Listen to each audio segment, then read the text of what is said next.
Chef Talk with Kyle Cherek is brought to you by the following presenting sponsors: Mandel and the North End.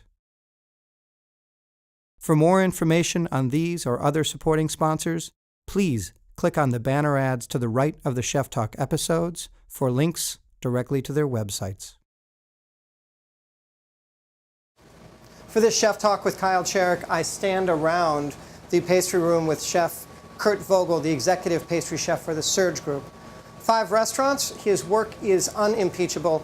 He graduated from basically the best pastry school in America, the French pastry school, and was taught by 2 of the best pastry minds in the world, Jackie Pfeiffer and Sebastian Canol. He was only one of 2 or 3 Americans ever in history to then assist with basically a competition that the French government has to be knighted in pastry in their culinary world, the MOF. He's got a few parts in Kings of Pastry, the definitive movie about that process.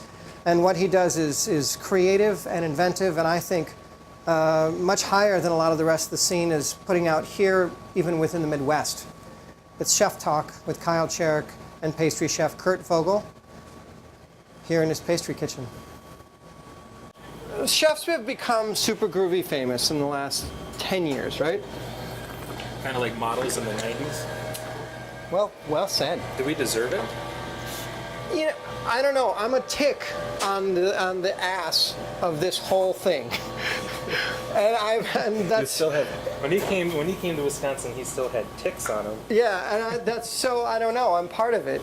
Some do, some don't. Chefs-wise, I would say. Same as models. I forgot the question.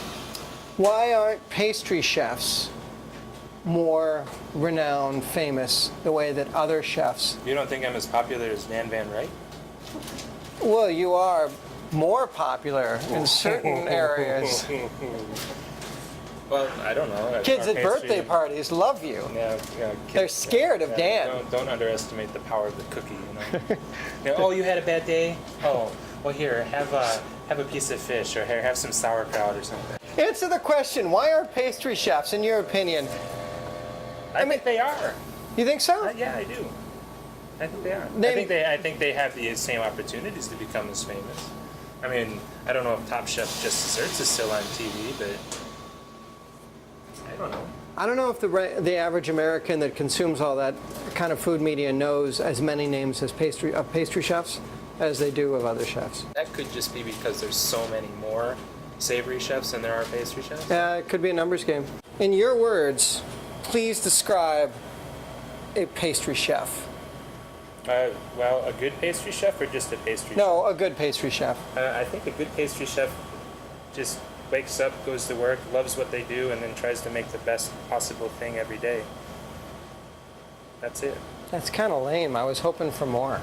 I can't think of anything else. See, because to me, cooking is cooking, baking is science, yeah, and pastry chefing is astrophysics.